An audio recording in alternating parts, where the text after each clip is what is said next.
दोस्तों नमस्कार, मैं स्टैंड पांडे। आप देख रहे हैं कहर न्यूज। यूट्यूब चैनल को सब्सक्राइब करना और आइकन बेल दबाना ना भूलें, जिससे आप लोगों को न्यूज अपडेट मिल।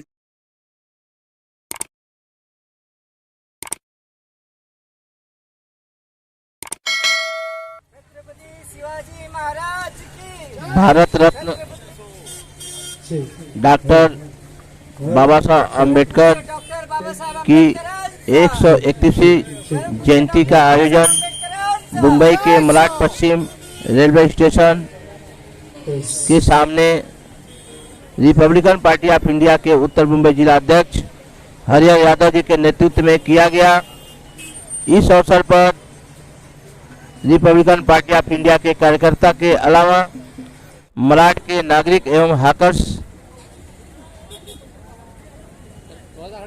इस कार्यक्रम में सम्मिलित हुए और छत्रपति शिवाजी महाराज और डॉक्टर बाबा साहब अम्बेडकर के स्मृति चिन्ह पर माल्यार्पण कर पुष्प अर्पित कर उन्होंने बाबा साहब को नमन किया।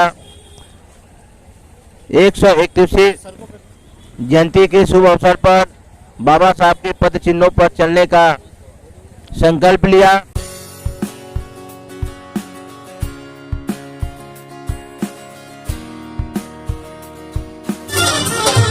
आई 14 अप्रैल हो भैया,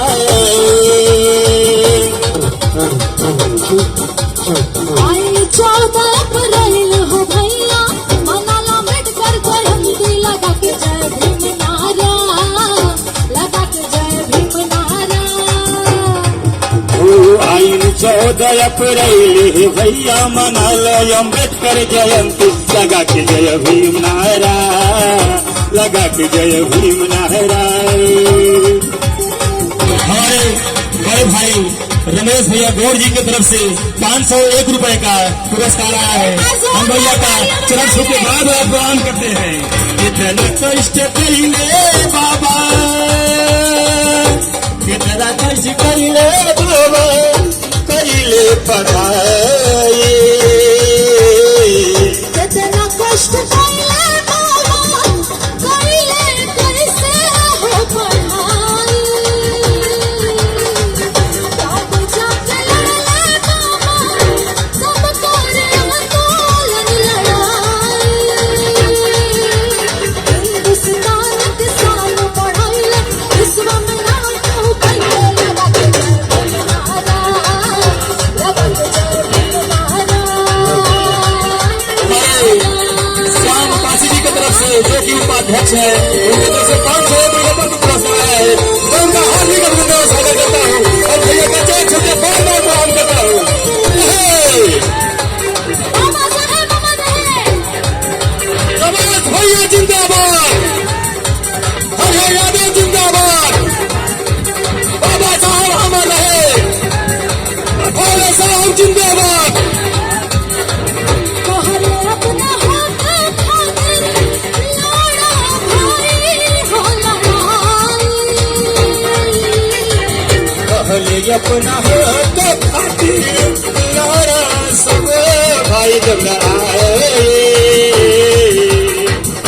भारत के नाम करो सभे मिलके हो भाई। राइटर रसोगरी प्रीति भीम के नारा लगाइले, नारा लगा के जय भीम नारा। अशोक राज राइटर रिंकू राज गईले, जय भीम के नारा लगैले, जगा के जय भीम नारा, लगा के जय भीम नारा।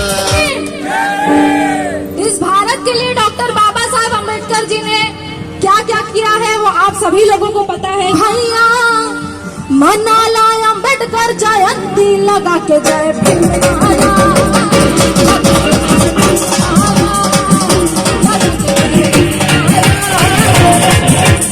आई 14 अप्रैल भैया, मनाला अम्बेडकर जयंती लगा के जय भीम नारा, लगा के जय भीम नारा, लगा के जय भीम नारा। उत्तर मुंबई जिला के तरफ से मलाड वेस्ट में मनाई जा रही है। इस कार्यक्रम में भाजपा के मुंबई सचिव और माजी नगर सेवक विनोद सेलार जी आए हैं। उनका स्वागत उत्तर भारतीय अघाड़ी के जिलाध्यक्ष आशीष सिंह जी पुष्पगुच्छ दे करके विनोद सेलार जी का स्वागत करेंगे।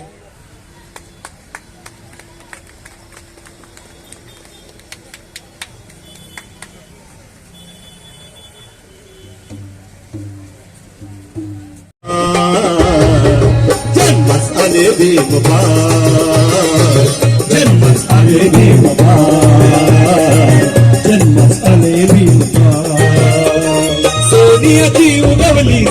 आज का दिन मैंने अभी भाषण में यही कहा, हमारे जैसे कार्यकर्ता साल भर काम करते रहते हैं, ये खर्चा हो जाती है। और ये जो 14 अप्रैल का दिन है, हम बाबा साहब के बारे में सोचकर, उनके गाने सुनकर, उनके बारे में पढ़कर पूरे साल भर की शक्ति आज के दिन में हमें मिलती है। इतनी बड़ी ताकत इस 14 अप्रैल के दिन में है, क्योंकि बाबा साहब का जीवन ही हम सबके लिए प्रेरणादायी है, प्रैक्टिकल है, पावरफुल है। और कैसे संघर्ष करना और नेगेटिव वातावरण में भी लोगों को अपना बनाकर अपने टारगेट तक कैसे लेके जाना, ये बाबा साहब के जीवन में सीखने लायक है। सेलार साहब, जैसा कि इस समय बहुत तेजी से सत्ताधारी विपक्ष पे ऊपर आरोप लगा रहा है कि जो नाले वाले मुद्दे पे लेकर के टोल का तमाड़ बनाया जा रहा है और राजकारण का, इसके बारे में आपका क्या कहना? सेलार साहब ने बहुत बोली, पूरी टीम लेकर के आप लोग भिड़े हैं। ऐसा है, जहां अन्याय है उसके विरोध में लड़ना है। अन्याय करने वाला जैसा गुनाहगार है, वैसा अन्याय सहने वाला भी गुनाहगार है।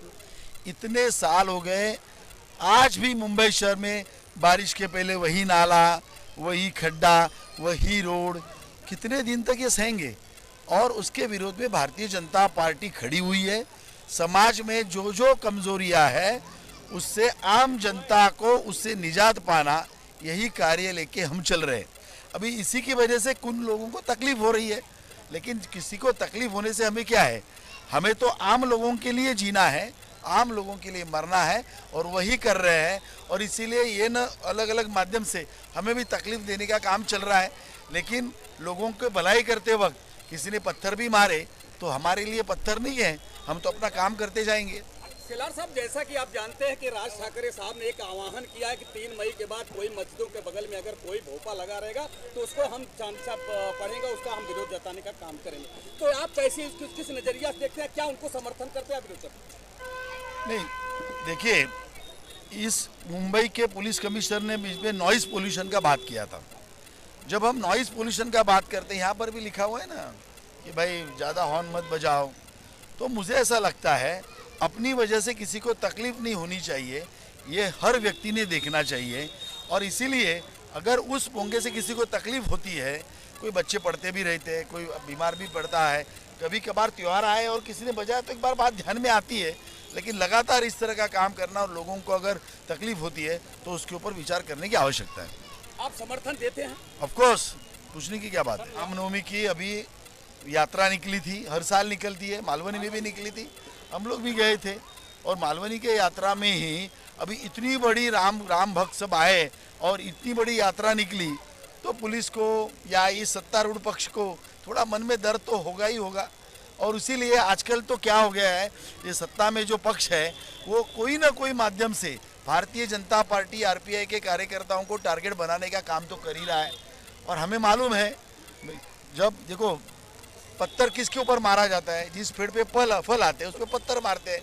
तो हमारी पार्टी आगे जा रही है, हमारी पार्टी तरक्की की ओर जा रही है, तो ये सत्ता पक्ष को चुभन हो रही है।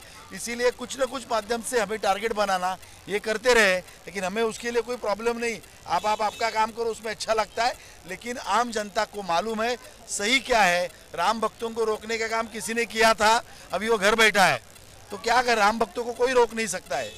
सिर्फ हमने रैली निकाली इसके लिए हो गया है, लेकिन हम उससे डरते नहीं है। राम के लिए तो हम कुछ भी कर सकते हैं। सेलार साहब, जैसा कि आप जानते हैं कि ऐतिहासिक हुआ, जब से देश की आज़ादी के बाद उत्तर प्रदेश में आपकी दूसरी बार सरकार बनी है और विधानसभा में पूर्ण बहुमत से भी है। जैसे कि 36 सीट थी, उसमें से आपको 33 सीट पर आपकी बहुमत मिली है। इसको किस नजरिए से आप देखते हैं? ये तो योगी जी का कमाल है।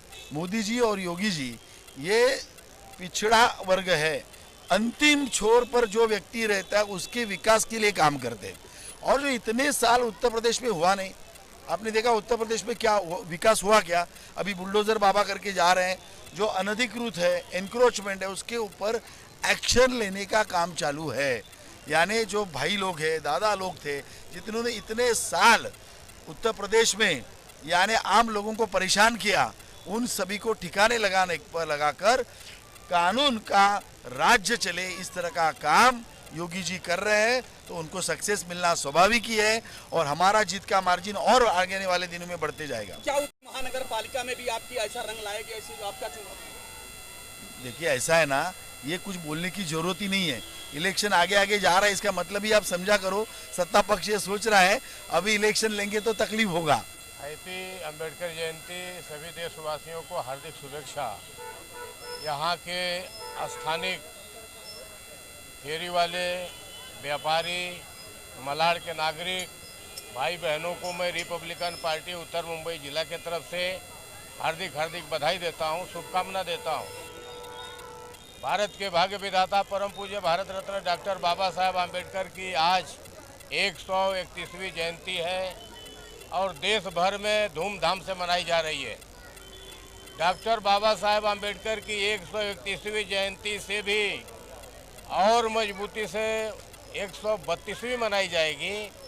जैसा जैसा साल बढ़ते जा रहा है वैसा वैसा डॉक्टर बाबा साहेब आम्बेडकर का हाइट बढ़ता जा रहा है। सिर्फ बम्बई में ही नहीं, मलाड में ही नहीं, सिर्फ भारत में ही नहीं, दुनिया भर में बाबा साहेब आम्बेडकर की जयंती धूमधाम से इसलिए मनाई जाती है कि बाबा साहेब ने सामान्य लोगों के लिए, महिलाओं के लिए, छात्रों के लिए, बड़े लोगों के लिए, छोटों के लोगों के लिए दूजा भाव कभी नहीं रखा। उन्होंने सबको समानता का अधिकार दिया। मतदान के माध्यम से अगर कोई चपरासी का पुत्र हो या देश का प्रधानमंत्री का पुत्र हो, सबका एक समान अधिकार बाबा साहेब ने दिया है। इतनी बड़ी लड़ाई उन्होंने लड़ी कि जिस समय जात के नाम पर, प्रांत के नाम पर, भाषा के नाम पर, गांव के नाम पर झगड़ा होता था, धर्म के नाम पर, जाति के नाम पर छुआछूत और अस्पृश्यता चरम सीमा पर थी, उसको सबको खत्म करते हुए डॉक्टर बाबा साहब आम्बेडकर ने कलम के माध्यम से क्रांति करने का काम किया। आज यह देश और दुनिया डॉक्टर बाबा साहब आम्बेडकर के मार्ग पर चल रहा है।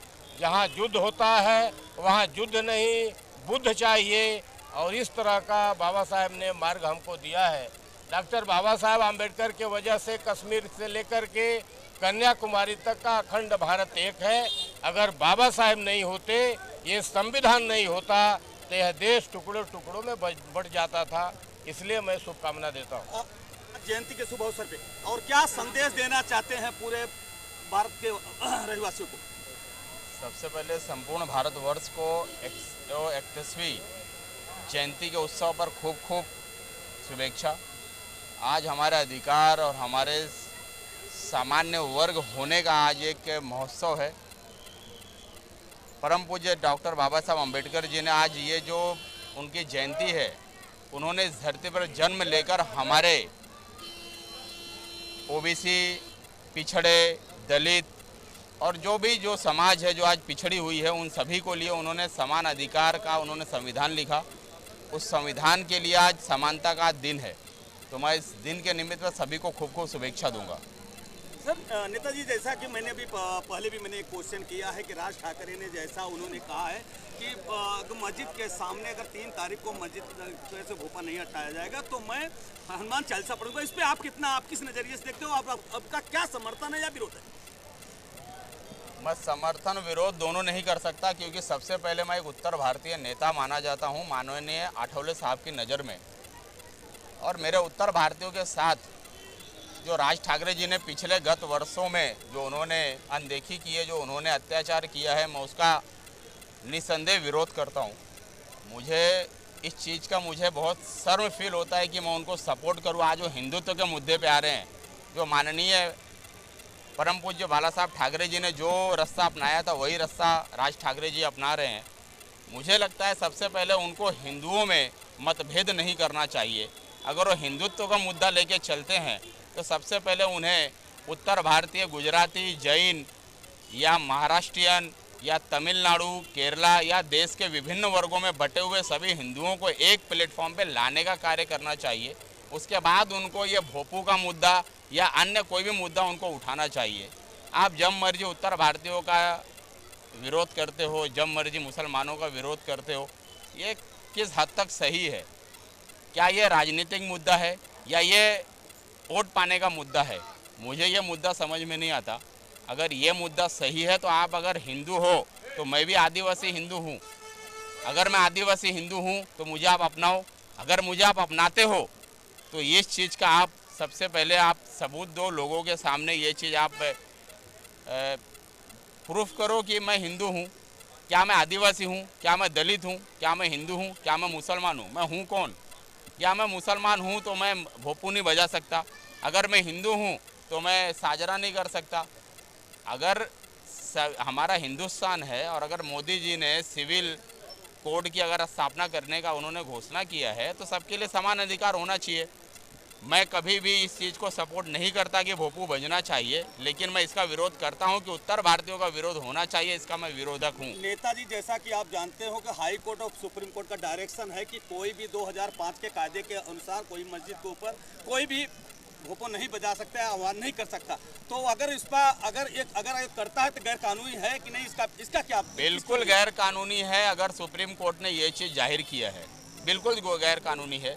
लेकिन क्या बाबा साहब अम्बेडकर जी का जयंती है, अगर बाबा साहब अम्बेडकर जी ने अपने संविधान में सभी समान वर्गों को, सभी धर्मों को अगर समान अधिकार भारत के हर राज्य में रहने के लिए अधिकार दिया है, तो क्या उत्तर भारतीयों का रेलवे के एग्ज़ाम को लेकर विरोध होना चाहिए? क्या उनको मारा जाना चाहिए?